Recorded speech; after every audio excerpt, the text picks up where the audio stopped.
I met all of you at some point on Zoom, right? For somebody that's quite a while ago, I was like that big, maybe? My screen is actually pretty big, so you were big. Ben is very good at tech, so he keeps on, you need this. Like, hey, I guess so. All right, so I'm Dr. Cardenas, Dr. C, right? And that's because so many persons cannot say Cardenas. I'm not Cardenas, Cardenas, so Dr. C is easier, right? And so our first presenters, that's what I'm here to tell you about. It's two of our supervisors. How many of you are supervised by Ed? Okay, how many of you are supervised by Nahil? So those are our first presenters, right? So some of you are already used to talking to them and getting guidance and direction from them. They're different styles, right? Everybody's different, just like you all are different styles. Some things are easier for you to do, other things are like challenging. Really? How do you do that? Are they gonna get mad at me? Some other people are, so what? If they get mad at me, it doesn't matter. We're different, right? And just as our clients are very different. It's not necessarily cookie cutter. So let me first introduce Ed, right? Ed Nodal. And I asked him to give me some information, because otherwise, and I write it down because otherwise I wouldn't remember. So he's over 20 years of working with high-risk youth. Right? Started boys in home and consulted work with local nonprofit mental health agencies. Okay, and he's a licensed MFT from CSUN and Pepperdine University. Okay? Had led in services. I need to. I can read writing no matter what, but this is not easy. Led intensive services departments for 15 years. I figured it out. Okay. Currently working in healthcare, right? So this is part of what he does is give us time, right, to be supervising us. We don't have full-time staff. The only ones really there full-time are myself and Ben, and otherwise our supervisors are augmenting their time with us. Right? So we're really fortunate with all his experience. He's willing to do that. And why? Because where he's at, he sees that they need better training. You get a lot of people coming in and say, who training? Where did they go? Right? Because the real world out there is very difficult, it's very challenging, and the more breadth of experience you have, the more guidance and direction. Because as you know, all it takes is 2 years license to be a supervisor. There's a difference between a person who's been licensed 2 years and a person who's been licensed 10 or 20. I've been licensed since Ben was born. Basically, the month he was born is the month I got licensed. So I know a little bit, but there's so much I still am learning, right? So thanks for that, Ed. And so on a personal level, he's a husband, a father. He has 2 sons, Ben 5. I didn't know he had Ben like me. And Jacob 3, and his wife is Lily, and she's a social worker. And so his family is about what we do, right? Helping the community. Both of his parents are immigrants of Mexico, so that's his background. And he's a proud grandson. I think your grandparents are still there? No, my grandfather, the inspiration to what I do. Oh, okay, great. Okay, so now we move on to Nahil, who's very shy. You know, what's the top phobia? Public speaking. Right? So we're helping her deal with something. I really have to. You don't have to, but I really appreciate it. So, right. So as you see, she's better with one-on-ones or a small group versus what she's going to be up here with that presenting. So she's a licensed MFT again through CSUN and Pepperdine, and over 20 years in the field. Started at the Phoenix House, working with adolescents with substance use issues. Worked in community mental health at El Centro de Amistad and Penny Lane. That's where I met her at El Centro when I was supervising some things over there. As an outpatient therapist, working with kids, adults, and was running groups. Okay, this past 10 years has been in private practice with me, actually. And so, but again, that's what she does also part-time. And personal, she's a mom and a wife, and I met her kids and her husband. AJ is 13 already. We met him a long time ago. And Dina, right? Dima is 12. Andrew is 8. She's a Palestinian immigrant parents. So she speaks a language that none of us speak is Farsi. Arabic, okay. Which is one of those languages out there. So yes, but she grew up, another thing that I know about her, she grew up in the neighborhood. She actually went to Mary Immaculate School in Pacoima. So she knows what it's like to deal with our population. I grew up in Pacoima. So yeah, if you don't know my story, look up Tony Cardenas. That's my story. He's the youngest of our 11 kids in my family. Okay, so without further ado, Adolescents and Mental Health by Ed and Nahil, your supervisors. Here you go. Thanks, Dr. Steve. Good morning, everyone. I promised my trainees that I wouldn't call on them today, but I crossed my fingers, so I might call them. So a couple things just to add about what I grew up here in the San Fernando Valley, North Hills, and my initial work with adolescents actually was here in Pacoima, all through the San Fernando Valley, Pacoima mostly, Arleta, of high-risk youth, and I did that. And I appreciate that, and I have some really good success stories that I'll hopefully save to the end to kind of tell you why I do the work that I do. And yeah, ready? Okay. All right, so what are we here for? Adolescents and mental health. Who works with adolescents? Raise your hand. Who loves working with adolescents? Raise your hand. All right, good, we got, okay, let's see. Laser pointer works, let's see. I'll just use the button. All right, so today we're going to be discussing the issues that are facing adolescents currently. I'm sure you have all seen that there are quite a bit.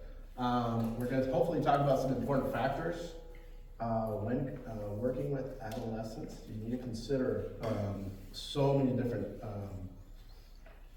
avenues, issues, underlying issues that will help you at least formulate an idea of how to support them and hopefully figure out a treatment plan with them, a collaborative treatment plan that will benefit them, right?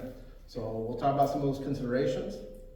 And then at the end, hopefully we can talk about some skills that you can take with you in supporting adolescents, okay? So the question is, who are we talking about? Oh, reflective activity. All right, who has a piece of paper? Do you have a piece of paper? Hold it up, hold it up. Let me move this way. I feel like I'm echoing. Is it better on this side? Everybody have one? Okay. Make sure you have a piece of paper. There's gonna be a fun activity. I promise you, it'll be fun. Do not put your name on it. There. Do not put your name on it. Okay. So number one. Put number one. Dot. Parentheses.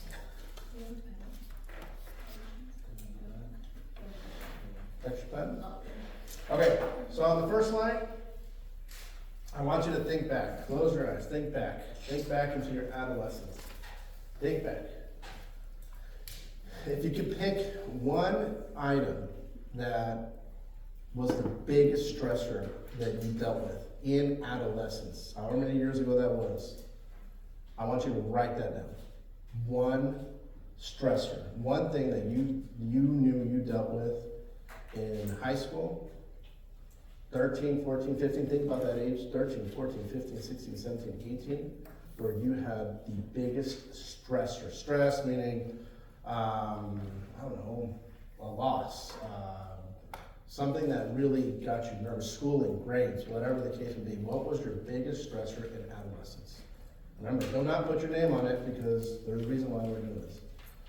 So, let me know when you're ready, and then we'll do the next part. Your biggest stressor.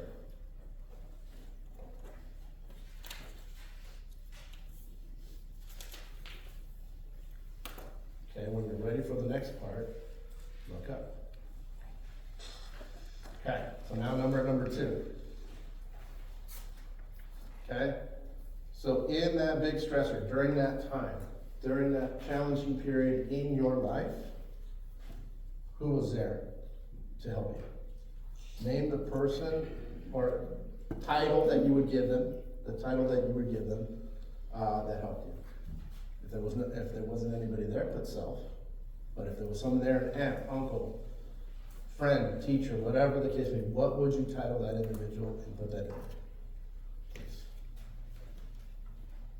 So make sure the person that helped you do that. Okay, so now what I want you to do is when you've done that, I want you to fold the paper. I want you to pass it to Nahil. Like I said, hopefully you didn't put your name on it. Okay. We'll go over this a little bit towards the end, as soon as we give you some information. Okay? All right. See, that's good. Okay, so when it comes to adolescents, who are we talking about? According to the World Health Organization, we are talking about 10 to 19 years of age adolescents, 10 to 19. When we're talking about the National Institute of Health, they're talking about 10 to 24 years of age. Why? Because kids develop differently, right? Everybody develops differently, so there's 2 different ages. A couple other facts, because I know we have factual and data folks in here. This is what I was going to pull from WHO. Suicide is the 4th leading cause of death among 15 to 29-year-olds worldwide. Okay? It's a big, big deal, right? And the consequences of failing to address adolescents' mental health will extend into adulthood. I'm sure you guys have seen that with the different individuals maybe you've met, that you're undealt with mental health issues as adolescent age continue into adulthood and cause impairment in adulthood. Okay? I know I can look at some of my family members, I'm like, whew, man. I'm like, gosh, God bless them, right? Couple other facts. This is from the National Alliance on Mental Health, from NAMI, right here. Here we go. National Alliance on Mental Health Illness and the CDC. They posted a couple of surveys. 50% of mental health conditions begin at age 14, and of those that they pulled, 75% of those showed up by the age of 24. Okay, so it is very prevalent. It is coming. The question is, have we built enough skills in the younger generation, in the younger kids, to help cope with some of these stressors that are going to happen? So, let's slow it down a little bit. Let's talk about some common issues that we're talking about with adolescents.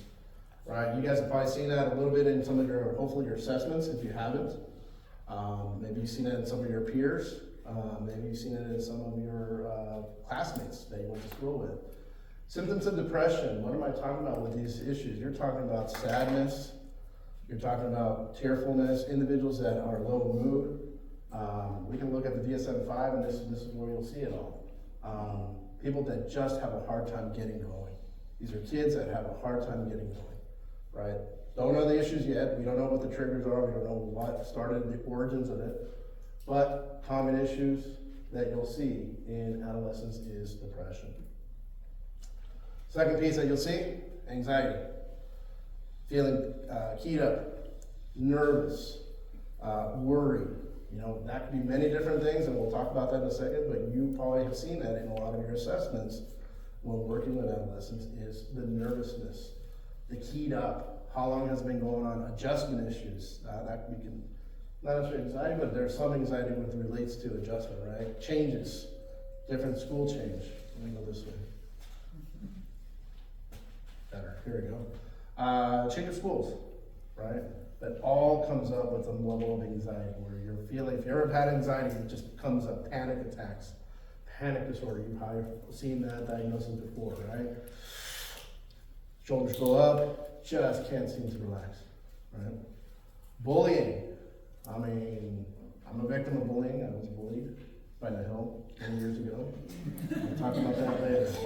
Whoever wants to work with me on that, we'll talk about that. But bullying is a big issue. I was bullied as a kid. It brought up a lot of anxiety, brought up a lot of sadness, and that's okay. I've gone through my own therapy to be able to help deal with that, right? But with regards to bullying, how many have you seen? How many kids have you seen, adolescents, have you seen they're either the bullier or the bully, right? So, and typically there's somebody that's bullied that bully, and it might be a little bit more severe than what you might think. Peer pressure, I mean, that's a common issue in adolescence, right? You know, let's go, you know, let's ditch class. You know, let's go hang out in In-N-Out and have some burgers instead of going to class. I think I might have done that. I went to Alameda High School, which is just down the street, so I may have done that once or twice. May have. I was trying to be a good kid. But needless to say, peer pressure to do drugs, peer pressure to, you know, be sexually active. I mean, a lot of it, right? We'll talk about it in a minute. This one really wasn't around as much when I was in high school. Social media. What did we have at that time? I think it was maybe MySpace. And then you had to create, and not even, I don't even know if that was even there. I think it was like AOL with the noise. Instant messaging and the modem that goes ding, ding, ding, ding. Social media, which you all know, everybody's on social media. Well, I like to think that everybody's on social media. It's worldwide, right? But a lot of what we're seeing is cyberbullying and sexting with adolescents, right? And on top of that, something even more sinister is happening behind the scenes when it comes to cyberbullying and sexting. We'll talk about that in a minute, okay? But this is a common issue that we're seeing out in the community. Not only Pacoima, but we're talking about LA County and worldwide. We'll talk about that. Drugs, I mean, that's a common issue that we had. Weed, I mean, now there's fentanyl out there, right? Very deadly drug. But that is something that is continues. It's gonna happen. How do we help cope? How do we help the children cope or say no? Back in my days, it was the Dare to Say No campaign, you know, and you had a big t-shirt that said Dare. I think we might need to bring that back. Academic problems could be a subset of something else that's happening though, right? Kids aren't doing well in school. Is there an educational need that needs to be, that's not being met at that time? That's a common issue. Kids that miss school because their parents are sick or they've been sick. And if you guys know anything about math, because I know I've had a hard time with math, if I missed a lesson in math, what is it like, geometry, if I missed like the first, you know, 1, 2, 1, 3, I'm already on 1.6 and I have no idea what happened. So, but academic problems, where do we start? How does it help school help? Sleep issues. It's very common in adolescents. They're not sleeping right, right? Because they're on social media. They could be on social media. They have problems in the home with their parents. They're not sleeping well. They're anxious. They're nervous. I mean, it all plays into whether or not they're going to have a functional day the next day. I mean, some of us can say that might be for some adults as well. You know, some young adult sleep issues. So, especially when you have 2 kids. Body image. That's very common even in a younger age, going into adolescence. How you look, how you're seen by an individual. You know, how you look at yourself, right? Another common issue, especially with adolescents, we'll talk about puberty in a little bit. But in that instance, everybody's body's growing differently, right? So, suicidal ideation and self-harm, and I wanted to include homicidal ideation here. Suicidal ideation and self-harm. Self-harm, you may not know it, but is a common issue with adolescents, right?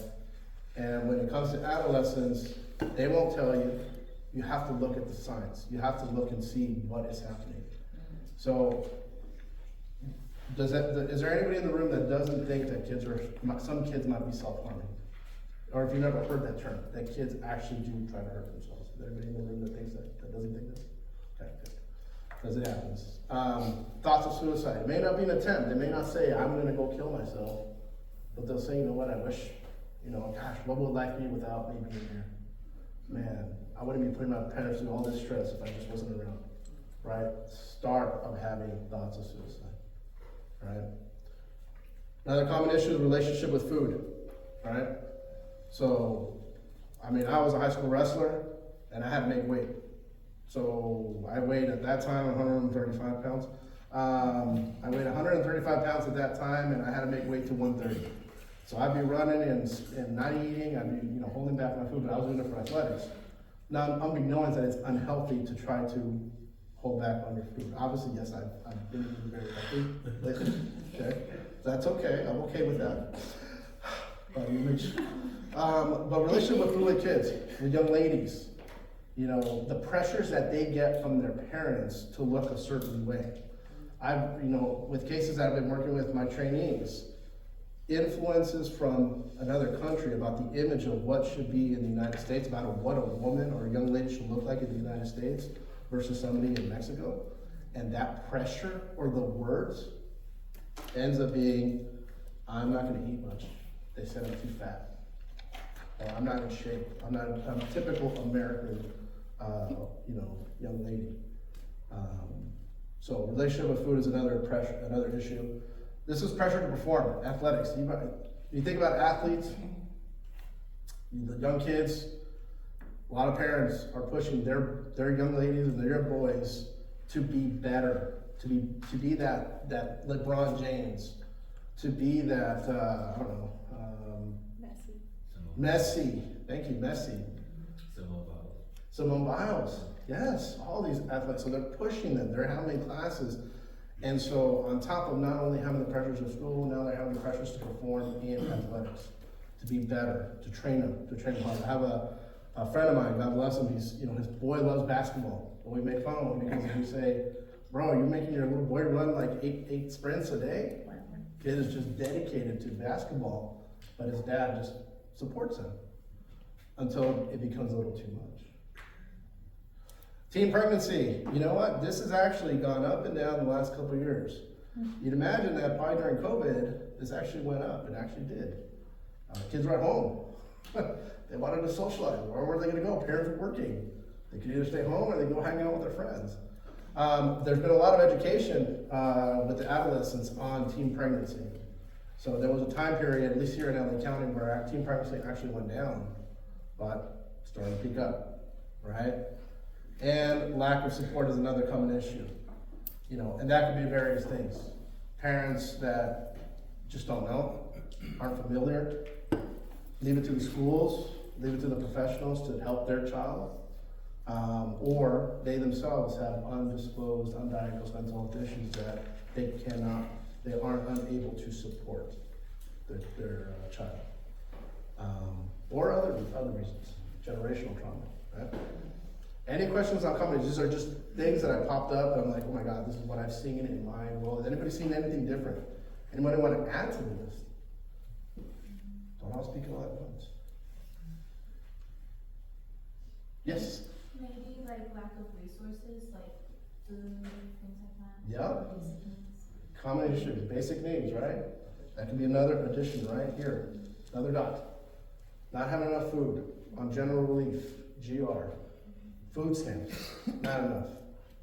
Housing prices are high, right? Wow. Rent, lease, all that is high.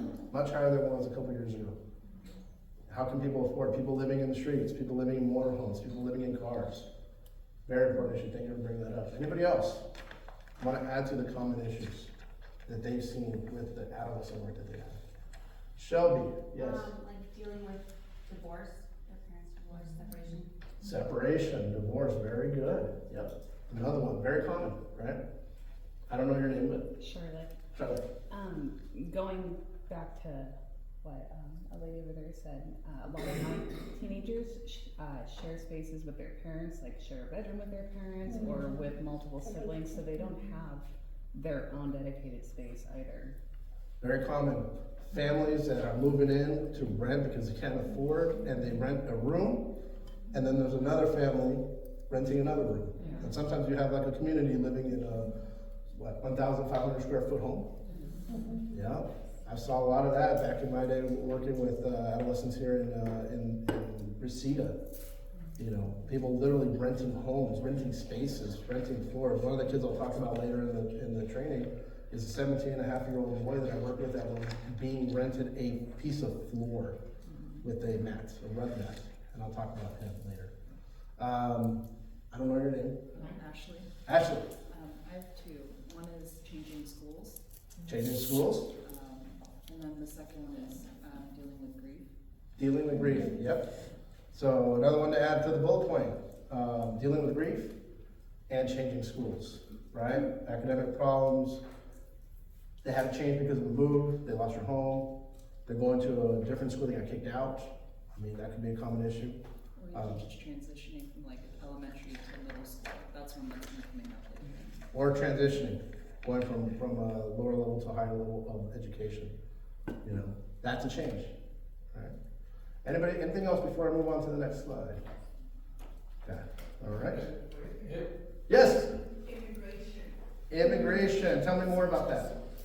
Well, there's the actual journey of it, when they're immigrating, you know, they may be, seeking asylum for different reasons, when there's, wars or, political, issues that, you know, country the war is in, gang violence, cartel violence, you know, having to leave their home, coming here, having to acculturate to a new country, learning new language, breathing, you know, Yep. having to sacrifice for their loved ones, and just a new culture. Yep, absolutely, hopefully everybody heard that. Immigration, the changes of having to move from one country to another, willingly or unwillingly. The journey, the adjustment, the acculturation, assimilation, if that's what ends up happening or not. That's huge. Ruthie. Sexual assault? Sexual assault? Sexual assault, another common issue, things that don't get talked about, Yeah. right? Big secret, being assaulted sexually, and we'll talk about that. Could happen to a boy, could happen to a girl, could happen to anybody, right? Yes, Nancy? One big one I see at work, is gender issues and sexuality. Gender issues and sexuality. Kids, we'll talk about development, right? Kids knowing, trying to figure out who they are, both from a identity standpoint and sexuality standpoint. So, right, absolutely. Yes, in the back. Parentification? Parentification. Kids that are taking care of their siblings because the parents have to work. Is that give or take? Yep. Kids that are made to take care of their siblings because there's little ones. And mom's a single mom. Yes. Divorce? Divorce. Yeah. Divorce? Yeah, divorce. That another one. Yes, divorce. Okay. And yes. Being part of the foster system. Being care of foster care. Yeah, I have that on one of my slides. When it becomes too serious, removal. Being put in a foster home. Being put with a relevant caregiver. There's more to that, but yes, being in foster care is a common issue among adolescents, especially if their parents are struggling with mental health or struggling with, you know, other issues. Yeah, they get removed. Jasmine. Sometimes even homeless. Some kids are homeless. Some kids are homeless. I've seen a lot of Tate youth that are homeless that find themselves at if anybody knows the Village Family Services, they have a drop-in center off of Coldwater and Van Owen. I remember seeing a lot of kids dropping in there during the day to get a fresh bath, fresh laundry, but they have nowhere to go. They're on the streets. So, all right, let me move it on. So, the root issue, right? Obviously, you need to assess your child. You have to assess the adolescent to understand what is really going on. They may not tell you at the first instance of doing an assessment. Some assessments are done, it takes a couple days. Some assessments are done within, 45 minutes, depending on your work setting, right? And so you have to utilize the remaining sessions to continue on with the work. So, Maslow's hierarchy of needs. I'm sure you guys have studied this in grad school. You guys know it like the back of your hand. It's probably tattooed on your back of your shoulder. Right? But this is the foundation, right? Breathing, food, water, sleep, sex, homeostasis, and excretion. Followed by safety. Does the person feel safe? Right? Security of the body, of employment, resources, so this is a little bit more general. Followed by love and belonging. Is there friendship? Is there family? Is there intimacy? Love, right? And then self-esteem. How do you feel about yourself? Confidence in yourself. And hopefully you get to self-actualization, morality, creativity, spontaneity, problem solving, right? That's always the goal. But that's an important message, right? One thing I want to talk about here is why I brought these up, is this is where treatment is right now, when, let's say, when you're doing an intake. These are the behaviors and symptoms that you're seeing, right? All this stuff here is the unknown, and whether or not a kid will tell you, it may or may not happen. These are the webs that you'll see, or at least the iceberg underneath of all the issues that a child and adolescent are dealing with regards to the surface stuff. Kid that is yelling and screaming, anger issues. Oh, he's always cursing at his teachers. Let's see, oh, she's cutting. Oh, he's doing drugs. Let me see, let me think. Oh, he throws chairs across the room. Okay. Yeah, there's more to that. I think it's the most important piece that I want to get from this slide. Is that there's more to it than just what you're seeing. If you're only working, this is the thing to think about. If you're only working on everything that is up here, you're never going to get to this portion here. And that takes the child and yourself to be honest and help the child be vulnerable and to trust with you. And we'll talk about that safe space. Creating a safe space for them in your treatment so that they can hopefully get to at least one nugget of the bottom of the iceberg, because there's probably more. Kids hold on to stuff. Why? Because there's a level of protection that they want to protect their family. They want to protect their mom and dad, even though the mom and dad may be abusive to them. That's still to them, that's their mom and dad. But there could be other issues here that we may not get to, right? And you guys are in short-term treatment. You guys are doing school-based work, right? So your work is even that more important to try to get in there and build that trust and engage them, right? So, let's see if we got another slide. Trauma. Do you want to take a break right now? No, it's okay. Trauma. So, Dr. C talked about trauma last training, and this is just a recap of the things that you will see with adolescents, right? Neglect, right? Kids are not being taken care of. Kids that parents are busy, parents are working, and so they're having to take care of themselves. So you'll see a lot of neglect issues, especially when it comes to mental health, especially when it comes to adolescents. Physical, sexual, emotional abuse, okay? That is one of the things that you'll see when working with adolescents, especially the ones that are coming in for treatment. You're not gonna escape it, it's coming, right? You may or may not get a kid that says, oh, you know what, he's just having trouble with some classes.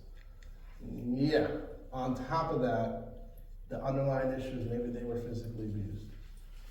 Maybe they were sexually abused and you don't even know, right? Emotional abuse. Parents that are strict with their kids are getting straight A's, but they still don't even say, hey, great job. You're doing a great job. Nope, it's, wait, why is this an A-? I wanted an A. Come on. How many of you haven't seen that in some of the patients, right? They feel like they're not even appreciated for the hard work that they're doing. It's not enough for them. Generational trauma. We talked about that last training. Parents that have dealt with trauma themselves, and it's just a cycle that continues until we can try to break that trauma. So, generational trauma is something that is there. How you can get a parent or convince a parent to get into their own treatment will probably be beneficial. But as of right now, the one thing that you can do with an adolescent is at least identify that that's happened to their parent. They themselves were abused, okay? They themselves came through from a very difficult family situation, right? So, witnessing intimate partner violence, also known as DV, right? We've heard the term domestic violence. We call it witnessing intimate partner violence. That's all reportable, right?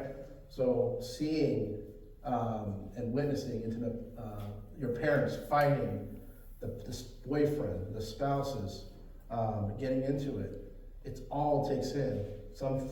There's some data that shows that if you're witnessing that and you're used to it, and obviously it's not talked about, then you'll end up finding a relationship that leads to something similar because you're so used to it, right?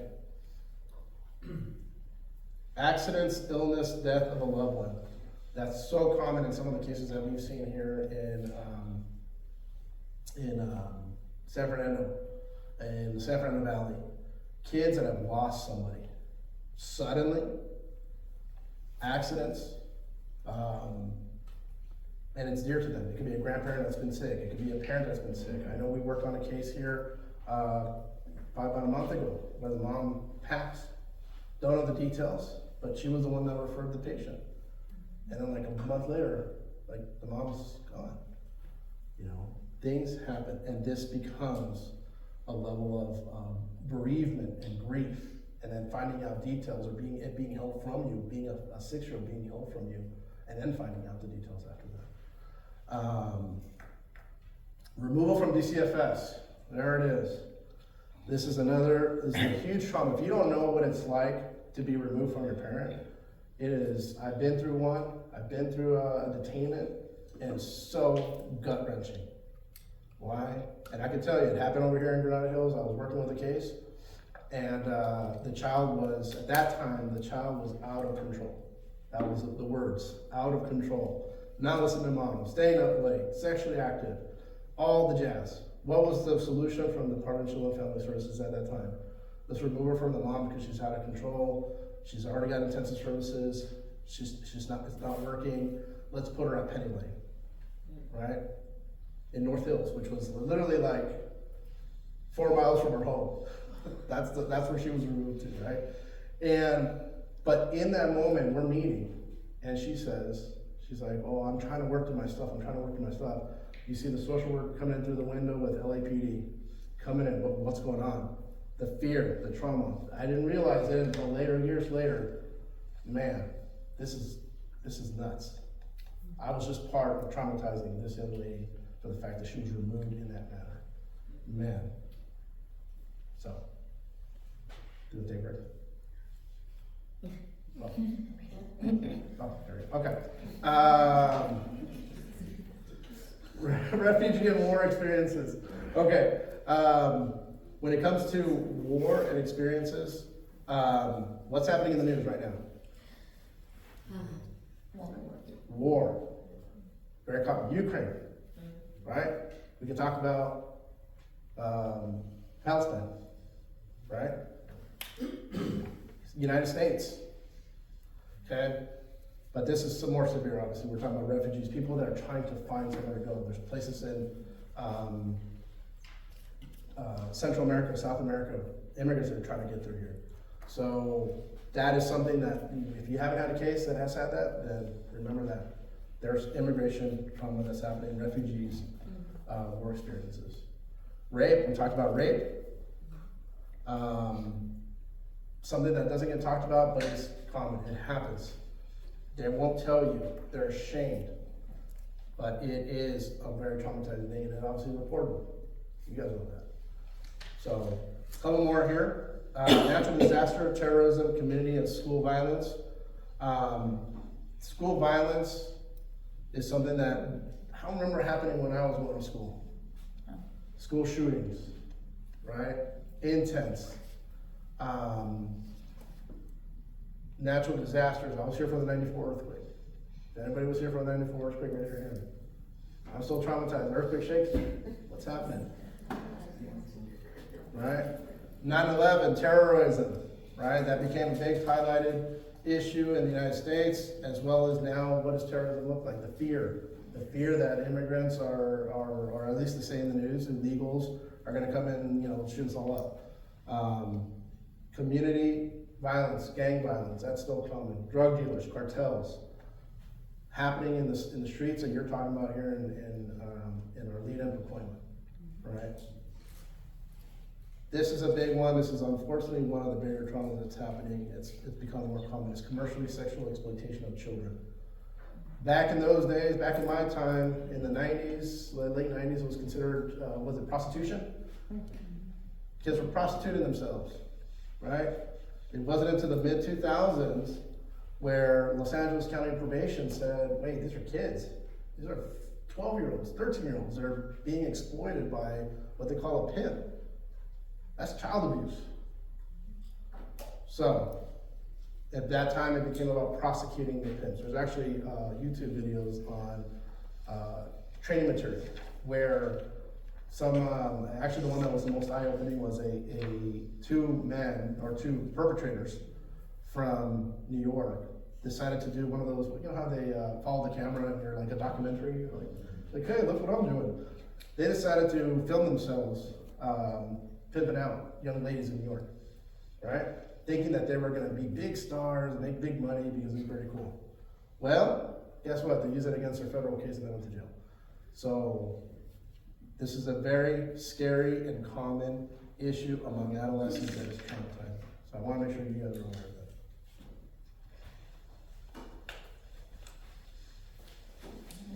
I'm thinking video play, but. Hi everyone. So we're going to talk about developmental considerations. And we have a video, but I don't think it's going to play. No, it's not. So we're just going to go into it. So a lot of times parents will come and they're like, I'm not sure what's going on with my kid. There's been a lot of change. She's happy one minute, she's moody the next, and they don't consider what puberty can do to a child.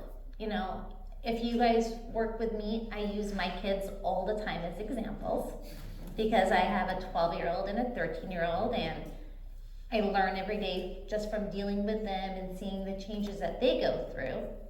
And it really does help, especially when we're working with other adolescents. So we're going to talk about puberty, and we're going to talk about the physical changes. So adolescents may experience rapid physical changes during puberty, such as growth spurts, change in body shape, development of secondary sexual characteristics, and hormonal fluctuations. This can lead to a lot of body image concerns, self-esteem issues, and discomfort or confusion about their changing bodies. And a lot of our parents don't have these conversations with these kids, and they're going through this and they don't know who to go to, you know? They go to their friends, they may get the wrong information, or they might not just say anything and are internally dealing with all this change. We're going to talk about hormonal influences. The fluctuation during puberty can affect adolescents' mood regulations, lead to mood swings, irritability, emotional instability. You may have, you know, a lot of girls cry and they may get a lot more emotional and they don't know what to do with it. So in therapy, therapists can consider these biological factors in treatment and how to help them manage their emotions. Identity formation, which I think is really, I think we see it with a lot of the teens, the adolescents that we deal with. They're just not sure. They're looking for answers. And puberty is a critical period of identity formation as adolescents explore their sense of self, values, beliefs, and social roles. You know, a lot of the kids they question their gender identity. They don't know I think we were working on a case just the other day where, you know, he has a girlfriend, but he doesn't know if it feels right, and he's questioning it. So that's definitely, you know, in therapy, we can provide a supportive environment for them to navigate these identity-related issues and develop a cohesive sense of self. Peer relations, you know, friends are everything at this time. And this is where they have to kind of figure out how to gain social acceptance and deal with peer pressure, bullying, cliques, romantic relationships, and how that impacts their self-esteem and mental health. And it's an opportunity for us to work with them about social skills, assertiveness, boundaries, coping strategies for navigating peer interactions. Sexuality and relationship. Puberty marks an onset of sexual development and exploration for many adolescents. They may grapple with questions about sexual orientation, sexual health, consent, intimacy, and relationships. And hopefully, you know, in our sessions with these kids, we can provide them guidance, education, and a non-judgmental space for them to discuss their questions, concerns, experiences related to sexuality and relationships. Another huge thing is the parent-child relationships. They're questioning everything a parent says and does. I mean, my 12-year-old is trying to negotiate a new sleep time. She's like, I don't think I should sleep at 8 o'clock. Like, I'm a little older now. How about 9? How about 9:30, you know? So, you know, there are gonna be a lot more fights, a lot more arguments, a lot more going back and forth. And we need to help, and this is why it's so important to have our parents involved in treatment, because these are the kind of things, kind of issues we can talk about in family therapy. How do we communicate? How do we make adjustments? How do we meet our kids in the middle? Because they are gonna come and be like, you know, I wanna be able to go out with my friends. And if you're no, and we're not meeting them in the middle, they're gonna get angry, and they're not gonna probably come to us with their concerns, and they're gonna shut down. And then, of course, the risk-taking behaviors. Adolescents may engage in risky behaviors during puberty, such as substance use, reckless driving, unprotected sex, and self-harm. These behaviors may stem from impulsivity, sensation, seeking tendencies, peer influence, and attempts to cope with stressors. And again, are we having these conversations during, you know, are these parents having these conversations with their kids about substance use, about, you know, unprotected sex? Most likely not. A lot of parents are not talking to their kids about things that they may face at school, or the type of messages they're getting from social media. And again, you know, therapy is a place where we can address their underlying emotional needs, enhance problem-solving skills, and promote healthier coping mechanisms to reduce risk-taking behaviors. And it's also another opportunity during family therapy sessions to talk about this.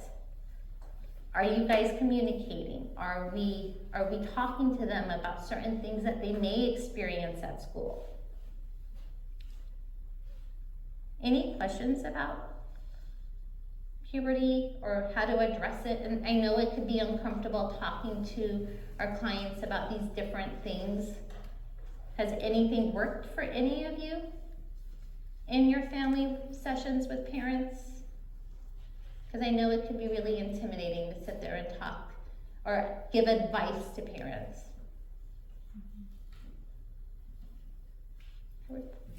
Hi. So for being like trying to give advice to parents has been challenging, not in a way but things you have helped me through it, but because I don't have any children, so I feel like how am I giving this parent how to be a parent, right? But then you told me like change the perspective of teaching these parents things they might not know, so expressing this has been So providing psychoeducation. providing psychoeducation. Yes, Ashley.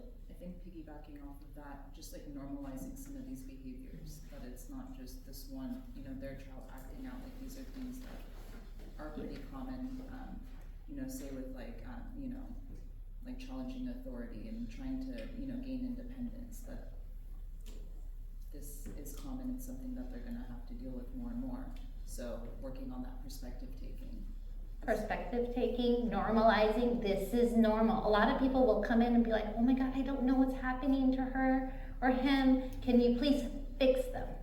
Versus providing them the psychoeducation that this is developmentally normal at this stage. And you're gonna be confronted with a lot more of this type of behavior or speaking out, and, you know, and a lot of these kids are trying to advocate for themselves.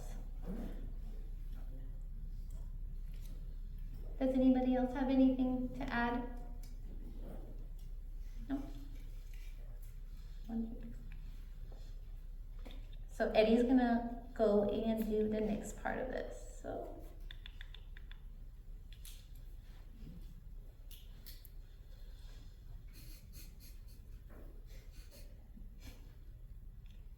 I think we're working on mic issues. All right. Okay, here we go. I'm gonna, for the sake of time, we're gonna go through some of these a little bit more rapidly because I want to get to the nitty-gritty. All right, here we go. So, social considerations, we have already kind of discussed about it, but one thing that I think has started in my 3 and 5-year-old is independence from parents. Very common social consideration that you want to take a look at. Where are in their development? But these we kind of already covered: relationships, social media, expression of self. This is where this is right now is probably the biggest influence right now when it comes to social considerations is social media. How do you break it? You can't. You have to accept the fact that they're going to be on social media at 1 a.m. in the morning, and then they're going to talk about it in therapy in your session about how somebody so-and-so posted something on social media about them, and then they're stressed out and they're anxious, and it becomes traumatizing. How much time they spend on it, what you can do, you can talk about that in therapy, about if that is causing the impairment, is that causing the anxiety, is all this. A lot of peer influence. So, educational considerations, and I'll be the first one to tell you that my background is not in education, right? So who do I need to lean on? I need to lean on folks that are trained in education to understand, you know, what is happening, what is an IEP. I know Rosie is our expert, right? And that's a huge, huge plus for trainees that are working with individuals to ask those questions. Like, I read an IEP. It's like 15 pages of a lot of words and a lot of percentages. And then I look at the back and I look at the bottom like, oh, okay, they have, you know, issues with learning. So, really, how's that? We feel the same way? Okay. Rely on the experts. Ask the questions. Like I said, we have an expert individual in our work that has done years and decades of work within education. And that's who I go to when I have to ask a question about an SST or an IEP. But one thing that you can do is understand what are the family values and knowledge around education. You know, some parents are like, well, I just want them to, you know, get a good job, you know, when they finish school, when they finish all school. And then some parents are like, no, they need to be better than me. I want them to go become a doctor, be an architect. My dad wanted me to be an architect. That's what he wanted me to be. Maybe I disappointed him, but no, I haven't. He said he was proud of me at some point, but he wanted me to be an architect. That's what he wanted. But utilize your resources is pretty much the biggest point that I'm trying to make, right? But the last one, actually one thing here, grade level. They're in 12th grade, but are they really in 12th grade? Emotionally, developmentally, where are they, right? That's who's in the room with you. Cultural and spiritual. I mean, we cannot forget about that. We are in a Latina, Latinx community, right? A lot of Latinos in the San Fernando Valley. This is our community in Los Angeles, right? But on top of that, there's other families, Armenian families, Palestinian families, Jewish families, other folks. What are the values and traditions of their family, right? It's not your family, it's their family that you have to remember, okay? What are the roles in the family? I work with parents that the mom is the matriarch and everything runs through the mom. And I've worked with parents or kids where the dad is the sole person that is gonna make the decisions, and you know, if you don't talk to the dad, you know, then it's a sign of disrespect, right? So what are the roles that they play? That's stuff you can ask your adolescents. Who is in the family? That's part of assessment, that's part of continuing treatment. Understanding who's there. Who's the decision maker, right? You have a kid that's got a lot of symptoms, a lot of issues. Maybe they need a med referral. Maybe they need to see a psychiatrist. I mean, that's out of our scope, right? We're not gonna prescribe medication, but you know, who would be the one to make that decision? The mom, the dad? Sometimes the dads leave it to the moms to do that. Sometimes it's a single mom that's just trying to make things work and doesn't have time for them, trying to figure out the best for herself. Are there any non-negotiables in their family that it's important to know? Like things that have to happen, that's a routine in the family, that they have to have breakfast together, they have to have dinner together. It's important to know their custom. You're getting to know, that's called engagement, right? And as we talk about gender identity, you know, if the time comes, what is the view on LGBTQA in their home, if they're bringing that up? You know, I was talking to Dr. Shi a couple weeks ago, where we were looking at a child that, you know, was questioning, and family's very religious. No. She's disappointed us. I don't, no. That doesn't exist. She's a girl and she's going to date boys. It's like, that's a lot of pressure, right? A lot of fear, a lot of misunderstanding, and I can only imagine what the adolescent's going through, but that's the mom. No, and don't tell her dad, because the dad will disown her and send her off. It's true, her words, that's what she said. When we come to spiritual, I know we want to spend more time on this, but what are their spiritual beliefs? Okay, Catholic, Protestant, Christianity, not, atheist, maybe they don't. Okay? What does their religion or spiritual concerns talk about mental health? You know, we were working with a family that was religious in their own sense, but they believed that their spiritual advisor was their person to go to, not therapy, not working with mental health, right? But then, so that was the mom. And then the dad is like Catholic, it was a split family. Family was a different religion, the mom was a different religion, dad was a different religion. Dad believed in mental health, mom didn't, because they believed in the spiritual leader was gonna be helping them. Well, that's a lot of conflict and trying to understand, and you're trying to navigate that as a trainee. We're trying to navigate that as licensed marriage family therapists. That's not an easy navigation, right? But we bring it back down to what is the functional impairment with the child? What are the symptoms that they're bringing up? What can we do to help them, right? So this is the nitty gritty, right? This is what I wanted to talk about to help you. I sat there and I worked on this presentation. I was sitting there going like, what do the trainees need to know? Right? What do I really want them to take away from this training? Wish I knew sooner is the title, right? So I wish I knew sooner who I was as an individual as I'm working with adolescents, right? I had all these preconceived notions of, you know, who I thought I was, and I brought that into the room of who I was.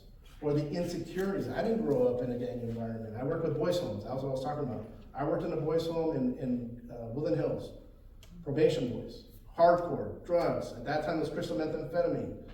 I grew up a Catholic boy coming out of Alameda High School, and I was mostly a good kid. So what am I going to help them? Well, I was a listening ear to them, and I encouraged them. That's what I had to do, a self-check as to who I was in working with them. What is my purpose and mission in being a therapist, right? Why am I doing this? Why are you doing this? Why are you in school? For a job? Okay. You're going to deal with some difficult cases. And so that's probably the most important thing is, what's your why in all this, right? You have to do some self-reflection. Hopefully you're seeing hopefully you might be getting support from a therapist, because I think you get hours from seeing a therapist yourself, individual therapy. But that is so important, is to do that self-reflection for yourself, right? Privilege, and I'll just briefly talk about this, because this is a bigger issue about culture humility, about having an open heart and an open mind with working with people. But think about your privilege that you're carrying, right? Think about your assumptions that you have over other people that you're working with. Think about your biases that you may have. And you can't sit here and say you don't have a bias, because everybody has biases. Everybody has prejudices. We just don't openly talk about it, right? You need to self-reflect on those, because you will have different people, adolescents, kids in your room from different backgrounds, from different places in the world, different states in the world, different political beliefs, different religious beliefs, that are going to be different than you, and they're going to test your stuff. Next portion is here. I put this little slide here that says, think this is bad? Look at the desk. You should see the inside of my head. All right? So, I wish I knew sooner. How do you show up at work? How do you show up with the kids? Because they're going to know. The kids can see it. They can sense it in you. Are you showing up hungover? I'm not saying that's happening, but let's say you're having a good time at Saddle Ranch, or I don't know, where do people go nowadays? I was back in my day. I don't know. Where my trainees? You guys can tell me later where y'all going nowadays. We're going to go study. How are you showing up with the kids in the morning at 8 a.m.? Disheveled? Tired? Sleepy? You've been studying all day? Right? Are you showing up with your own anxiety? Man, I got this test. I got this going on. Right? Are you worried about other financial stuff, stressors? Think about this. This is time to reflect on yourself. Think about it. Are you showing up frustrated? Man, I got that email from Eddie late at night, and he just finally signed off on my note. Damn, now I gotta go fix this note. It's a frustration, right? What are you showing up with them? Lack of energy, right? Are you showing up because you have to? I've heard that a lot from my colleagues as a trainee and as associate and as LMFT. This is just my job. This is, if I have anything to preach, I may be preaching to the choir, but this is more than just a job if you're gonna be working with adolescents. Because if they will tell you, you're just here for your paycheck, they're gonna test you by telling you that. Oh, you don't care. You don't care about me. You're just getting a paycheck. It'll show later how much you care by dropping the seeds. I'll talk about that in a minute. So here it just says all about attitude. Again, check yourself before you wreck yourself. From the 90s, right? It was like a 2000s. What's that? The commercial with the hamsters. Yeah. Just check who you are. Therapeutic alliance, the biggest predictor and factor in successful outcomes. We talked about it in my current work right now. Therapeutic alliance, the relationship that you build with that child, that adolescent in the room. If you cannot engage, if you're not engaging, slow it back down and figure out, okay, what's happening here? Why are we not connecting? But some of the basic terms is you have to have mutual respect for the individuals in the room, for yourself and for them, right? Empathy, you guys talk about that in grad school. Empathy is hugely important. Now, understand that this person's coming to you to try to get some help. So have a little empathy, not sympathy, empathy. There's a big difference between those, okay? You know, I was talking to RC about this the other day, about sometimes when we're looking at our own issues, we tend to pity kids that don't have more than what they have. They pity the child, and so they end up lowering their boundaries, but we'll talk about that. You have to be genuine. Who are you? Are you the genuine self in that room? Can you be genuine with them? You have to build safety with them, right? That's part of the therapeutic alliance. Collaborate on goals. Are we working on what you want to work on? I know I'm not saying anything different, but this is hugely important to say, is that part of engagement of the relationship that you have with the patient or the client, it all comes from being able to, are we really working on what you want to work on, right? But also, I just want to talk about my boyfriend. But is that really the reason why I'm here? You have to challenge the kid a little bit. They're there for a reason. They're there to help. So that's where feedback comes in. Being able to have the feedback from back and forth. Am I doing what I'm supposed to do? I think we can work a little bit on this. This is my thought. No, I don't want to talk about it. We'll talk about resistance in a little bit. And the here and now. Most important here is here and now. The only thing that matters is that person that's across from you. When you walk in that door, when you're walking in with that, when the student is coming in to see you, make it matter. It's probably the biggest thing I can say, because it will help in the long run. Okay? Practice these now. Let's see what time we have. Oh my goodness. Silence. Who's uncomfortable with silence? Raise your hand. Who doesn't like silence? Oh my goodness. I know, me too, I like to talk, obviously, as you can tell. But in treatment and therapy, you have to use it as a tool. If your gut is to like, oh, okay, I have to speak because he's waiting for me to speak. No, hold it back. Hold yourself. Be disciplined to try to let the air out. You never know what a kid might tell you in that moment of silence. Right? Anybody seen Good Will Hunting? Who's seen Good Will Hunting? Okay, great movie. Love it.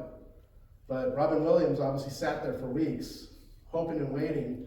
And in the moment that he says, like, hey, that's an interesting picture. Oh, you really like this picture? And all of a sudden he started talking, right? But it took moments, it took time, it took trust. It's a movie, but put that into practice in what you see working with adolescents. One of the biggest things that I can say, one of the biggest tools, and it's a reminder, don't rush. Slow down in session.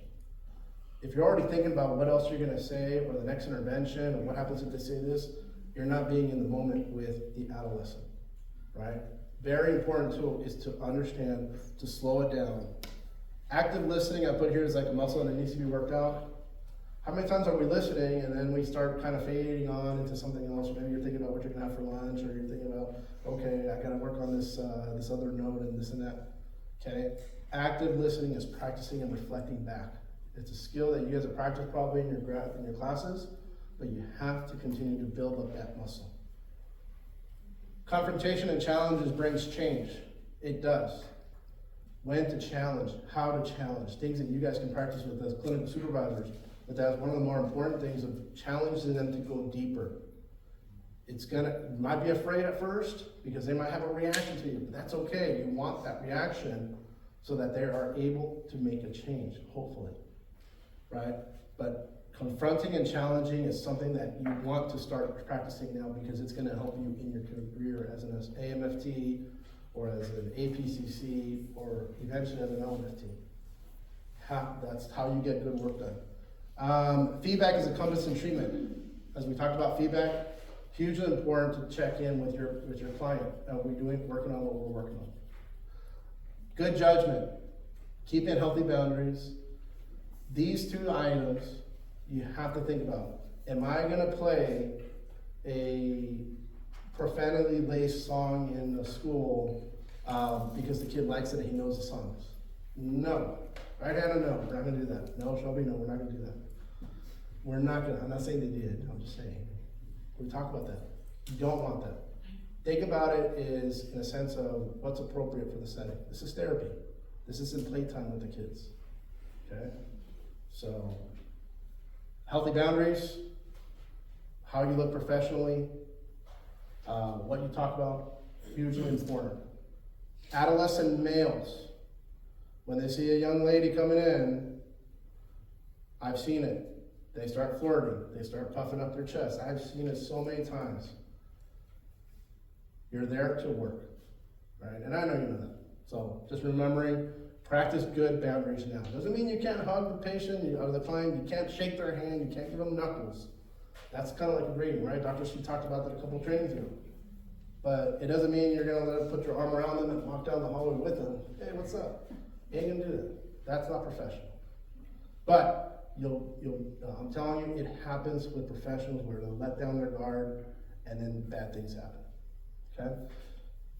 Big key here, timely documentation. That's not only that's a legal and ethical standard. Timely documentation, you have to practice it now, because they ain't going away when you become an LMFT. It's not going away when you become an AMFT. You have to legally document your stuff that you're doing with the client, because they can come back and say to you, hey, what did we talk about? I want to subpoena my record. How come there's only a note that says, saw you? So, last thing I'll say about this, and then we'll go into transference because we're close to time. Things you need to know. Know these like the back of your hand, right? As trainees, as you're learning. If you're barely starting on in the field, it's probably one of the more important things. Your informed consent. You are a trainee under the supervision of Edward Nodal, LMFT 90970, right? That's my BBS number, right? You have to be able to explain to the kid in the best terms who you are and who's your boss, or not your boss, but your supervisor. This one is common in adolescence. Confidentiality. You talk about confidentiality at the beginning. If you tell me that you want to hurt yourself or others, I have to break confidentiality. Also, if you tell me that you're being sexually abused, physically abused, emotionally abused, or neglected, I have to do the report. Well, 8 weeks later, guess what? Something happens. You're going to have to report. And what does the kid do? What do you mean? I didn't say anything. What are you talking about? No, I didn't. No, what? And then they're mad. Important to recognize in yourself to be confident in these areas, because these are your mandates. This is what we do, right? And we are here to protect children. Little kids, big kids, or, I mean, here's the one that happens, that commonly happens. The perpetrator is still around. The abuse happened 4 years ago, but now they're living in Texas and they're around other children. What can you do? Consult. consult with the Department of Children and Family Services. What is my legal mandate here? If knowing that this person sexually abused this 13-year-old, and they are now, that perpetrator is now in Texas, do I have a duty to report? Well, here in California, you do. You're gonna report it to the Department of Children and Family Services, and you're gonna ask for their guidance on what do I do with the perpetrator? Are you gonna call Texas? I don't think so. You have a mandate to report here in California. That is your mandate.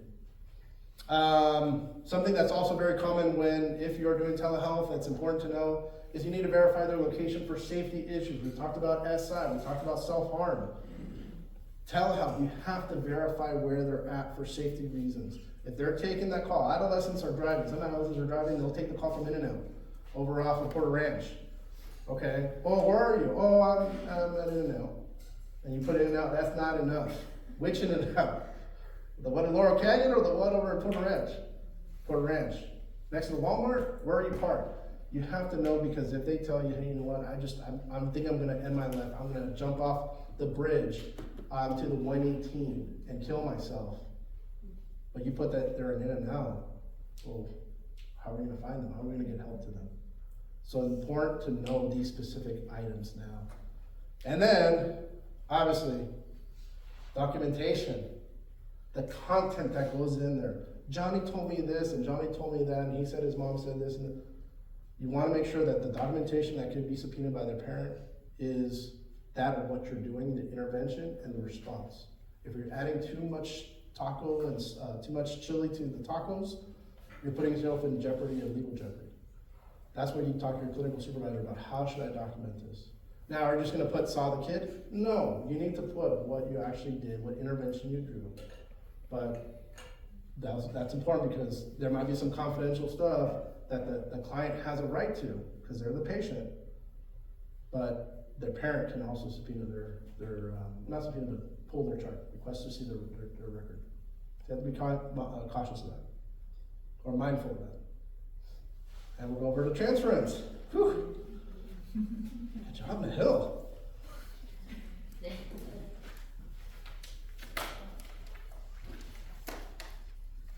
Okay, yeah.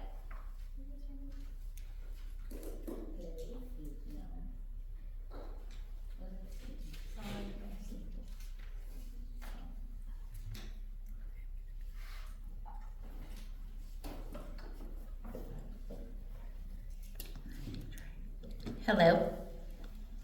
I'm just gonna hold on to it because it keeps on slipping off my sweater. So we're briefly gonna go through transference and countertransference. As many of you know and have gone through this at school, transference refers to the unconscious redirection of feelings and desire from one person to another, often to the therapist. So when we're working with adolescents, they may project feelings that they have towards authority figures, such as parents or teachers, onto you. And how do we deal with it? How do we deal with the fact that they may come into our sessions not really willing to talk to us, or they may say something negative towards us? How do you handle it?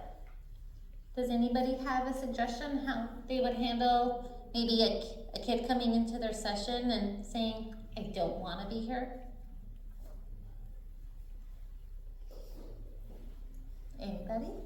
What would you say, Charlotte? I would validate that. Oftentimes they're there against their will, and like normalize it. And the clients that I have had that were like that, just trying to build that rapport initially instead of going too fast, making them feel comfortable and letting them kind of like get to know me and warm up with me before really trying to dive in. Thank you. Yeah, slowing down, building rapport, knowing that there's a lot more going on than their maybe dislike, towards you or therapy. They may transfer feelings they have towards peers onto the therapist, seeing them as a friend or a confidant, and this is why it's so important to remind them about the therapeutic relationship and what that means. Past experiences, particularly with caregivers, can influence how they perceive and interact with the therapist. A lot of these kids may not trust adults because the adults in their lives have let them down. So taking that into consideration, The idealization or devaluation of the therapist may occur based on the adolescent's past experience and current needs. Countertransference, which refers to the therapist's emotional response to the client, which may be influenced by the therapist's own unresolved issues, past experience, or personal biases. The therapist might experience strong emotional reaction triggered by the adolescent behavior or disclosure. And I think it's so important, especially during supervision, to be able to bring that up. You know, this really came up for me when I was in this session, or it really made me feel a certain way, and being able to work through that with your supervisor. Countertransference might involve feeling overly protective, frustrated, or challenged by the adolescent behavior. And I know sometimes we put in a lot more work than these kids in being able to identify that and work through that. Past experience with authority figures or one's own adolescence can influence how the therapist responds to adolescents. I say I use my kids as an example at a time, but yes, sometimes when you're working with your clients, it does bring up things personal to you. So just as a therapist, whether it's with your supervisor or your own individual therapist, being able to really talk about these things. Safety and risk considerations. No, you go. Oh, okay. I know. Safety and risk considerations. If you guys haven't heard me talk about safety planning and listening to what the patient or the client is telling you, if you haven't heard that too many times, then I obviously haven't done my job, right?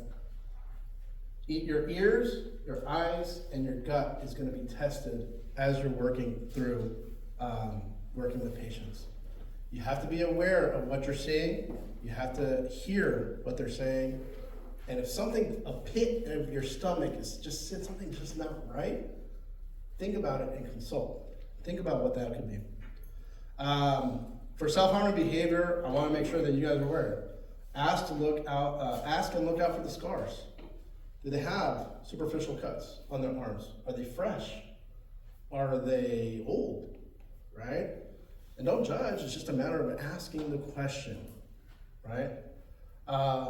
Suicidal ideation and thoughts, the words they use. They may not outright say, I want to die today. I want to kill myself today. They may say something that's as subliminal as, man, I just wish I wonder what life would be without me. Something is like, and then if you move on, it's like, well, I'm sure, your mom and dad love you, right? No. What does that mean? You stop and say, what does that mean? Tell me more about that. Because you might be missing a sign. And we talk about the Columbia Suicide Severity Rating Scale that's in TBRA. You know what? That's a document that if you can print out and laminate, you'll be using that for the rest of your life, because that is a common tool that's used in a lot of work settings. The Columbia Suicide Severity Rating Scale. Signs of abuse, a little harder to do when you're on telehealth, right? How can you tell that somebody's being abused? I don't know. They're having new, what is it called, filters on the screens, and you're like, oh, I can't see a bruise. The biggest sign that I think, the biggest case that you guys might know of, Gabriel Fernandez case. I talk about that case a lot. Gabriel Fernandez case in Lancaster, the little boy that was murdered I'm going to use the word, it's my word, monsters. He had lots of signs of abuse. Face, pictures, all that. If you haven't seen the documentary, it's really gut-wrenching, and I don't advise. My wife couldn't watch it because it's just terrible. But that's the stuff to look out for. Sometimes they won't show you bruises. Sometimes the bruises are on their legs, right? And they're not going to tell them to, hey, show me your legs, take down your pants. No, you're not going to do that. But you're going to ask and continue to be supportive and keep an open space so they feel comfortable telling you, you know what, yeah, I've been hit by a belt numerous times. It's leaving me marks. I have scars on my legs. Something to consider, sexual relationships. Yeah, it's great that they have a boyfriend and girlfriend, they're relating, but guess what? You have a 12-year-old and a 17-year-old having sexual relations. That's something that you have to look at and potentially report, obviously, because of the age range. So something to talk about with your clinical soups is knowing that if they're gonna tell you that they're having sexual relationships with their boyfriend, girlfriend, you have to know that that might be reportable. Substance abuse, types of drugs, education on dangers. Fentanyl, as I talked about earlier, is one of the biggest issues right now in the community. You guys have seen it in the news. You guys talked about it at school. There's Narcan that's available at the schools. Parents are being trained on how to use it. Before I left my previous work to come to my new work in December, a case where a child overdosed on fentanyl happened. And thankfully the child survived, but I had to, she was 16 years old. I had to do a special incident report to LA County, which is a deeper dive report with them about what were the triggers, what was the onset, all that stuff. All that stuff becomes a bigger issue when there are child deaths or child injuries that involve intubation medication from an emergency level. Med support. If you have a kid, adolescent that has tried to take pills before, are the parents locking that up? You know, if they're cutters, are they cutting up? I mean, are they hiding the knife? Are they locking up the knives? You know, you just ask. Ask the parents, what are you doing to take safety precautions in these situations? Little did you know that the pencil that you have, the number 2 pencil, who has a Ticondra number 2 pencils? That little metal piece can be used for cutting. Think about it. Something as simple as that. A sharpener that you might give them. Oh yeah, take my sharpener. Boom, they're using it. Last one that happens, probably more nowadays, but homicidal ideation tear-off act. You guys studied that at school. Kid that says, you know what, man, he's pissing me off. I'm gonna kill the vice principal. I'm gonna kill the kid because they're bullying me, right? There's more training that I can do about homicidal ideation that will take us longer, but just be aware of the words that they're using. You know, if there's a possibility of understanding what their living space looks like, what their room looks like. If you're on telezoom and they're in their home, like, oh, hey, look, I really like that, you know, is that a picture of a Tombstone movie? Oh no, that's Dylan Klebold and so-and-so from Columbine. Whoa, big red flag. Don't think I haven't seen that before, because I have. That's why I bring it up. You have to be aware of what's happening, or what they have on their book bags. What do they have on their notepads when they're coming in to see you? Just stuff to be aware of. Okay, pass it on to Nahil. All right, you guys, theoretical approaches. I'm gonna go through these slides a little fast so that we can get towards the end of it, because we don't have much time.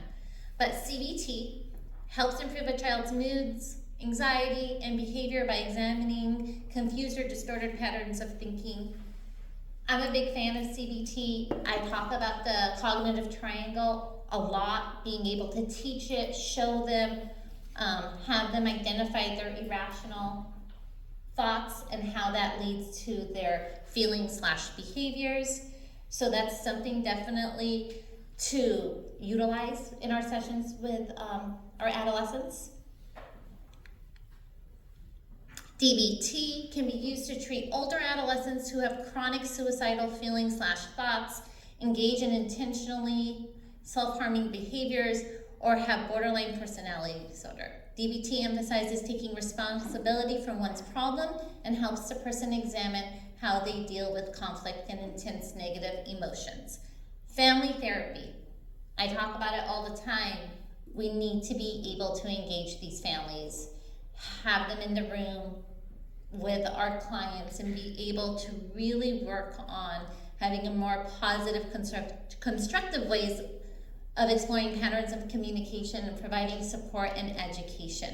Family therapy sessions can include the child or the adolescent along with parents, siblings, and grandparents. I cannot emphasize the importance of having parents involved. You only get one side when we're talking to our clients. Talking to parents provides us a lot more information of what's going on at home and how the child is at home or any concerns they may have. Also, it helps us talk to parents about ways they can improve their communication with their kids. So dealing with resistance, and I think this comes up with a lot. of us. How do we help?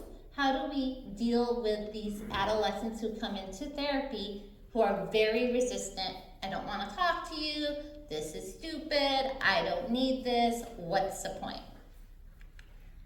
So building rapport, establishing a trusting relationship is crucial. Adolescents are more likely to engage in therapy if they feel understood and respected. Spending time to get to know them, validating their experiences and demonstrating genuine care. Rapport is key to getting them to buy into therapy. Empathize and validate feelings. They may come in resistant because they feel misunderstood, invalidated. No one at home is listening to them.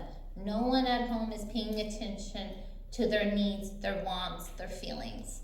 Show empathy by acknowledging their feelings and perspective, even if you don't agree with them. Validating their emotions can help reduce defensiveness and open the door for more productive conversations. Collaborative approach. Involve them. What goals would you like to work on? What do you think you want to gain out of this? Let's do this together. When adolescents feel like they're active participants in their treatment, they are more likely to engage positively. Normalize resistance. Let the adolescents know the resistance is a normal part of the therapeutic process, especially during adolescence when identity exploration and autonomy are paramount. Normalize their resistance without condoning it, and empathize that it's okay to feel ambivalent about therapy. It's okay, this is uncomfortable. This is your first time, being in therapy. Or maybe they've had really bad experiences in the past with past therapists. And being able to really explore that and talk to them about that. Empathize and validate feelings. It's very similar to the previous slide. We want to explore their ambivalence. Use motivational interviewing techniques to explore the reasons behind the adolescent's resistance. Help them articulate their concerns and reservations about therapy. Collaboratively problem-solve ways to address these barriers. Offer choices and flexibility. Provide options on how therapy sessions can be structured. Sometimes we talk about art therapy. We talk about utilizing games in order to help them feel more comfortable expressing their feelings. So being creative. I know that with some of our students who experienced grief, we did a memory box. It's just another way of having them talk. Something creative, something not so, I'm just gonna answer you a bunch of questions and I expect answers. Utilize strength-based approaches. Focus on the adolescent's strengths, interests, resources, rather than solely on their problems or deficits. Really try to get to know them.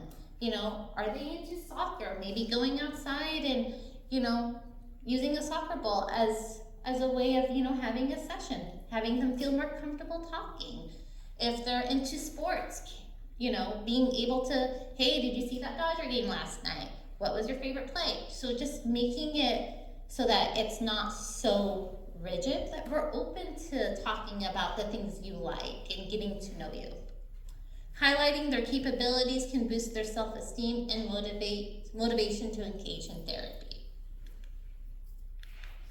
And that is it. Eddie, you wanted to go through those. I did. Does anybody have any questions about how to deal with resistance? Did you guys see that video that I wanted to play from The Office? Michael Scott? No. That's how I felt when some kids, I'd be like walking to class, be like, oh, I'm here to see so-and-so. They'd be like, all right, so I had you do an activity, which is really important, right? And there's a reason why I had you do this, because there's a message at the end of it. See, he does things for a reason. All right, so I'm gonna read the barrier. Keeping good grades to decide where to go for college, okay? And the person that supported this individual was the best friend at the time, okay? And I'll share mine too, don't worry. My mom never knew when she would be in which mode. And who helped you? No one. So it sounds like a self. Don't discredit yourself. Self. Grades. Sisters. Biggest stressor was grades. Sisters were the biggest influence to support them. This one, parents, the sister.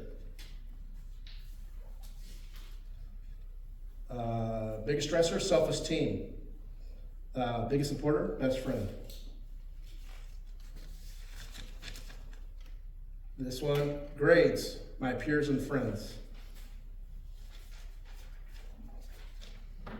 Loss of parents, siblings. Conflict at home, supporter was a friend.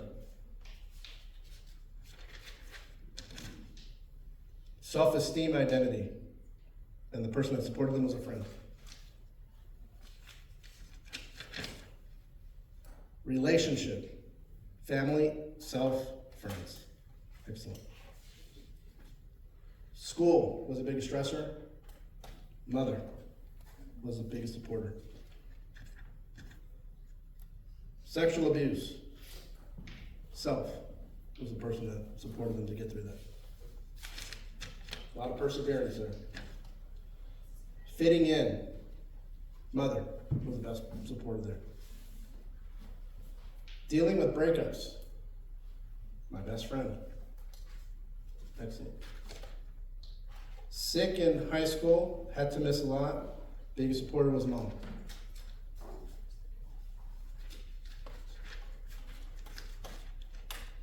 Depression, brother.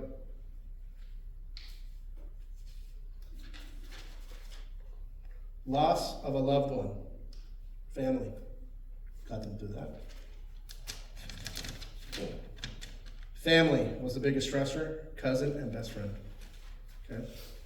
So the activity, if you guys remember, was what was your biggest stressor in high school? And who was the one supporter? Biggest stressor in high school for me was my mom being sick with cancer, breast cancer. And I was 14, 15 years old. What got me through that was literally, well, no, let's see. I would have to say music and wrestling. Wrestling to get out my aggression and what I didn't know it at that time was to get out my aggression. Music to get through my feelings. I didn't know it until later. And then obviously my dad and my brother had to take up extra shifts to be able to work so I can go to Alameda High School and pay for the tuition. At that time it was like $600. Nowadays it's probably like $2,000, so it's kind of inflation. But there was a reason why I did that, right? And I have about 4 minutes. The biggest takeaway here is that you all are the biggest tool that you can bring to therapy for these kids, for adolescents. You have the lived experience, right? You guys have all been through stressors. So somebody empathized with you, somebody supported you, somebody put you on their shoulder, helped you get through that. So more importantly, why you are the biggest tool to helping the adolescent and youth through trying to fight through this, okay? Other reason why I do this is I was talking about the young man that lived on a carpet, okay? Young man lived on a carpet, lived over by Kaiser, Panorama City. His mom was a substance abuser.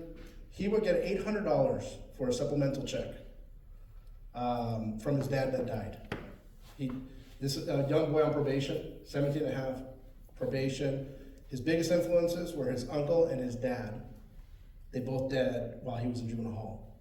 Illnesses, heart attack, and the other one was very ill from diabetes.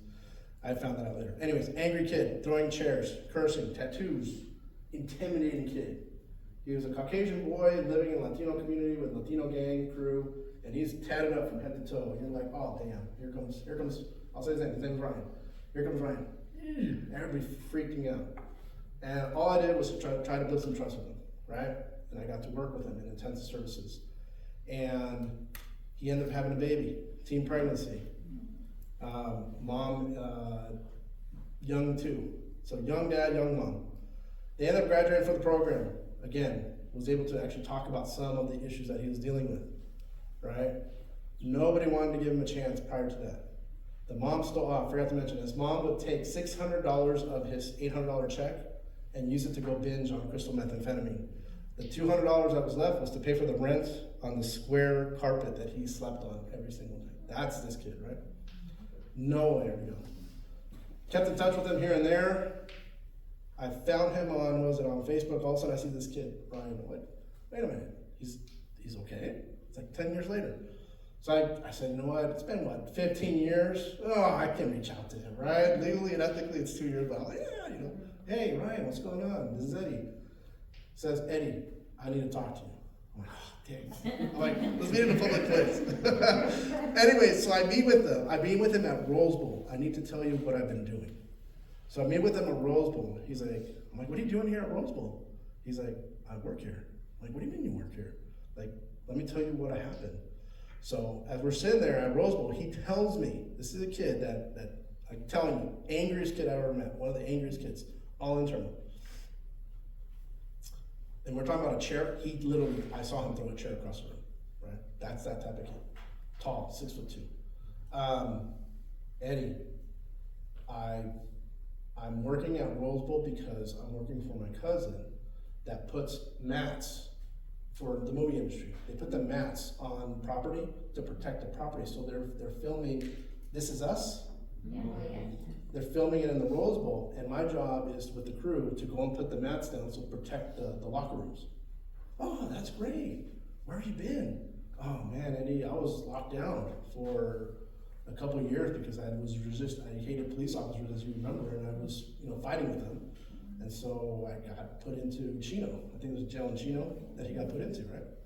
So he comes out, he's got relationships, he's got kids, and his rock bottom was living in downtown LA in a shelter with his 2 boys because he had nowhere else to go because he had burned so many bridges with his family.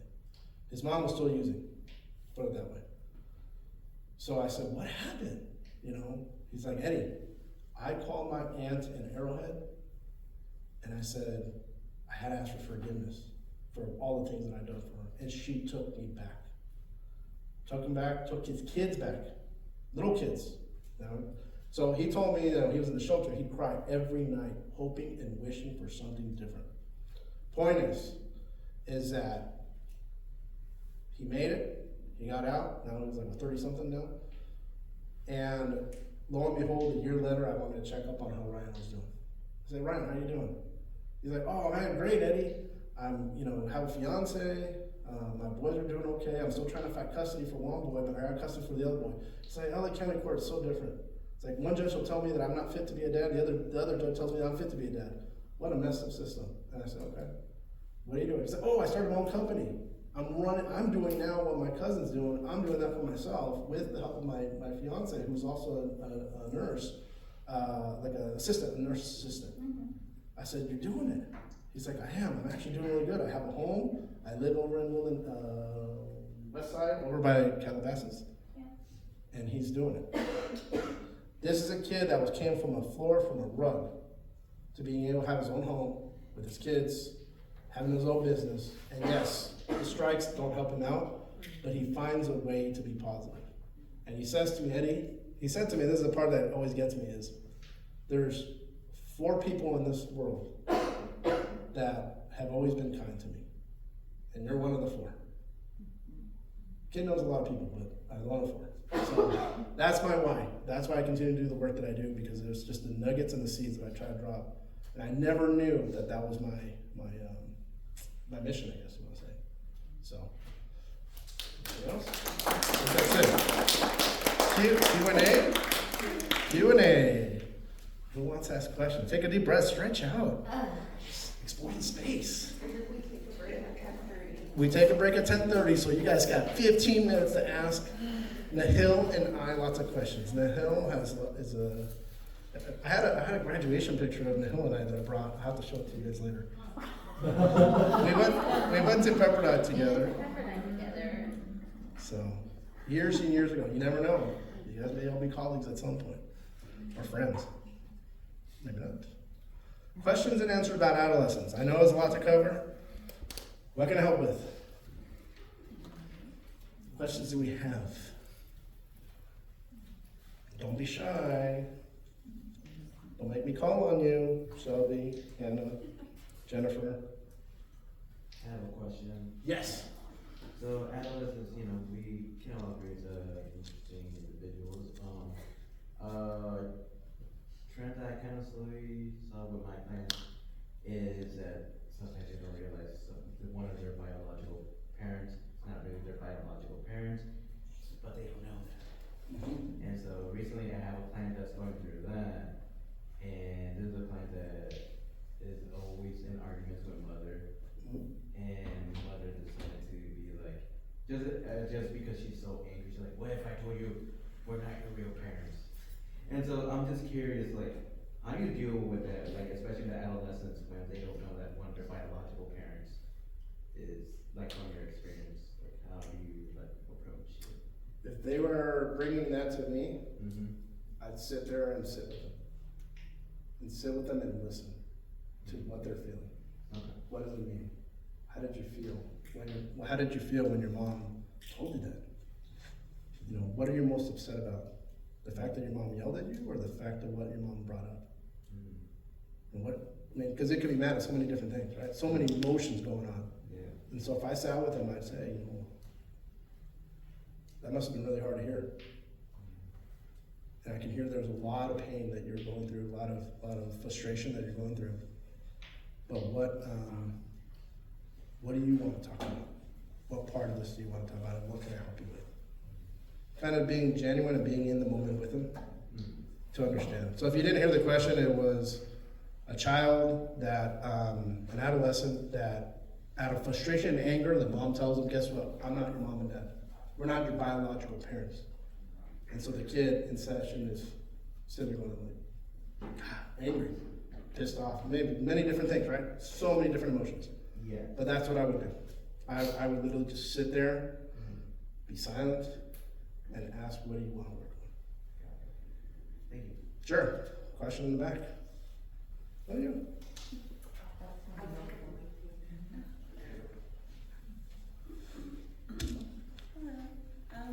One question I have a little bit about age resistance.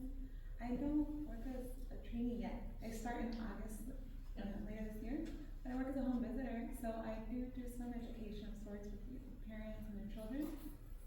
And one of my clients is feeling very guilty because she's not able to provide like financially for her daughter. She's a teenager, she's 15.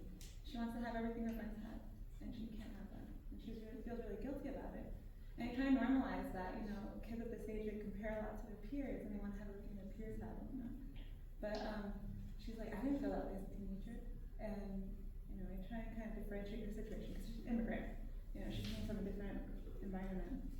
But it's, I don't know, I felt like it wasn't like, I didn't say enough to like, make an impact for her, you know, like help her kind of sort through those emotions with her daughter. But would there be any suggestions? Yeah. So if I heard the question correctly, and I hope you can remember, is you worked with a parent, met with a parent who's feeling guilty that she cannot provide something, a celebration of some sort for their daughter, and the daughter's like, well, I want this, you know, like, why can't we have this? You know, I don't know about you, Nahil, but in growing up, we didn't have a lot. And sometimes for me, it was a special meal or a special, you know, tia that would come over and hang out with us. It was about that bonding time and the meal that we were making. And my favorite meal, honestly, is barbacoa. It's just my favorite meal, and my wife sometimes makes it. If I've been good, but I would encourage that, okay, well, yeah, no, I totally understand that you can't provide that, but what can you do to support her? Go ahead. I would help mom focus on what she can provide. And it's not necessarily material things, it's the thought, it's making it special in a way that, you know, her daughter will not forget. Like, you know what, wasn't able to give me a party, but she did all of this. You know, I saw a post, I think it was on Instagram. Sometimes you don't get to watch Instagram here and there. But it was, you know, you come to a realization when you're a parent, this is something I encourage you, is the memories that you leave for your kids. So me playing baseball with my kids now at this age are 5 and 3. And so if I can, for me, myself, in self-reflection, can I leave a memory for them that we always played baseball in the backyard? Or we had special celebrations every birthdays by putting up a little streamer in the house that says happy birthday with little balloons. You know, hopefully that's a tradition my wife started with my boys, and I've incorporated that, you know, being part of that, because we never did that. We just had tres leches cake and, you know, maybe, you know, carne asada, I think it was.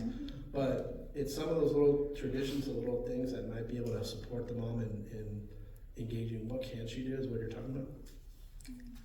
On that point, with my own kids, which is, you know, very young, I started like every birthday they'll wake up and they'll go downstairs and I'll bring balloons and simple decorations. As my daughter has gotten older, and when it comes to my birthday, she insists, Dad, you have to take me to, because she wants to do the same thing that I do for her. So they learn, and it's nothing crazy, like, you know, it's the little things. And now that's something that she chooses to do for my birthday, for his birthday, and I guarantee you she's gonna be that kind of mom where she does that for her kids. So it's these little things that kids pay attention to that they'll start thinking like, you know what, I wanna think about somebody else. I wanna be able to do that for someone. That's really helpful. Thank you. Very welcome. Yep. Anybody else? Ask away. Jasmine, Sonia.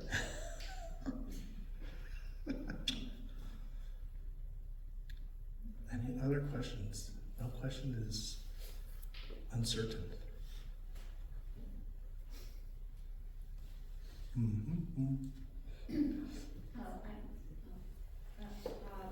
Myself as well, we started in August. So one question I have back when we were talking about educational considerations, are you informed with whenever you start working with a new child or a new student, do they inform you about any sort of IEPs or developmental delays, or is that something you have to ask about? I think it's both. I think you do get informed whether or not there's an IEP in place, but it doesn't hurt to ask the counselor that you should be building a relationship with, or the liaison at the school, to ask a little bit more information about that child that you're working with. Some parents, and it's come across a lot of cases that we've had here in the areas where the parents aren't familiar with what the child even has. Do they have an IEP? Do they have an SST? They have a document. They're like, well, what does the document say? I don't know. And so it doesn't hurt to ask. We should know. We might be able to get that in the referral. And if not, and if the parent doesn't know, then obviously that's where my scope is mental health. Rosie, raise your hand in the back. She's the expert in education. She's been here. She's been doing education. But that's where I lean on. I might send her an email, or I might pick up the phone and call, and leave her a voicemail, or actually get a hold of her and say, hey, I have a question. Because, like I said, IEPs are, 15 pages, 17 pages of a lot of words. A lot of words that I don't know. Not that I don't know, but, it's a lot of percentages and stuff. So, good question. Very important question. Anybody else? We have about 7 minutes. Dr. C, you have a question? No, I just have enough. Oh, anybody else have a question? Was this useful? Yes. Okay, just want to make sure it was useful. That's the one important part. Is there anything I didn't say? Anything I didn't mention? No, I think you did good. I think I did okay. Okay, you did good too. Good. High five, friend. Okay. All right. If there's no question, yes. We can now take a break. I'll just comment on that, like you said, in terms of a lot of it. Just like, isn't it amazing that you're the child's therapist and the parent is basically talking to you as a therapist. That in itself is something, right? Because you have so many other parents that I don't want to talk to them. Mental health for crazy people and all that stuff. So her being able to open up to you and then you be present and say, yeah, like you said, normalize and say, that makes sense. Of course you feel guilty. Parents feel guilty. Even if you're rich, you still feel guilty, okay? Because am I doing enough? Did I do the right thing? Am I doing too much? Anyway, so being able to normalize that and say, that makes sense, right? Because not only has your daughter lost, but you've lost, right? Because they say, well, just to be able to say, yeah, if we were over there, they'd already have so much. They lost, we lost. A lot of times parents are not aware of how much they've lost, because they haven't been able to talk about it. Yeah, you came here for a better life for your children, etc., and your kids don't know how much you lost, right? You wake up in the morning, we just went, Rose and I to Tijuana on Monday, it's like the smell, right? I mean, it's different in different places, right? It's like, you're in a different state, you know, like, it smells different. So there's all these things that are familiar to you, and you've lost it, right? And a lot of times they don't wanna think about it, talk about it, because then we get sad, right? But, so your daughter's frustrated and hurt and thinking she's not loved enough, so like they're saying, it's like, well, what can we do to let her know you are loved? And maybe those persons over there, they think about you too, they miss you too, right? So what is it that you're missing out on? What is it maybe that you're looking at the surface level, the very materialistic level? What about the first listening to that, right? And going, like I said, further into the emotional part, I'm sure that for the mom too, it's like, hey, I'm listening to you, and what I'm sitting with is a parent that cares. So none of you like brats, you know, they don't know. They don't realize how hard it is and all that stuff. It's like, no, it's like, no, it is hard, and I wish I could do more. So in that, and perhaps having told her you're done with that, you know, well, why should I? Because she really wants me to do this. It's like, no, but she needs to know this. I just like, as he was saying earlier, a saying in mental health is like, they don't care how much you know until they know how much you care. Right? And that can be gotten through different things, not just, you know, so you guys write a lot of times building rapport. It's like engaging and having them know, this is who I am, this is what I'm here for, this is what I want to do for you. This is my part, this is your part, like, right? Because some are like, let's get to work, right? Others are like, they want to play you. There are some clients that want to play you because they've been played so much, right? You don't care. If my mom doesn't care, in my head, then why would you care? You're not my mom, right?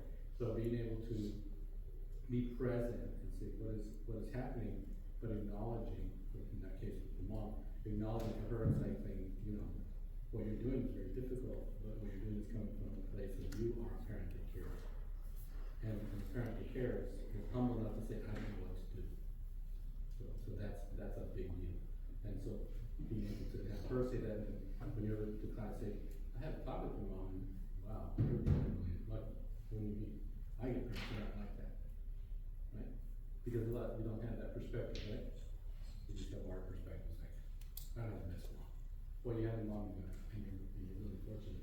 Or just like, yeah, like that kid, not to tell that kid that had a rented square, right? It's like, and I say, oh yeah, your mom loves you and she's great. It's like, no, she's not, she's an addict, she's gone. You know, and those 4 people, he was one of the kid's dads. I was. So surrogate father. That's it. So being able to like and that's what we do for some of our clients. We're their older sibling, we're their uncle, we're their aunt, we're their mom, and their dad. So being able to do that and being able to genuinely say, not say I love you, but say I care about you, I believe in you. You are a good artist, you are good this, you are good that. And then also being able to say, and you're screwing up right here. It takes a little time to be able to say, you're being stupid.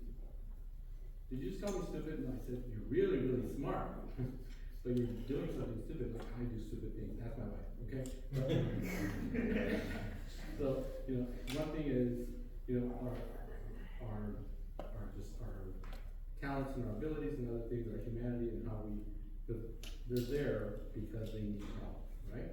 And for them to get past it. Nothing, fine, okay. Right, isn't that frustrating, guys?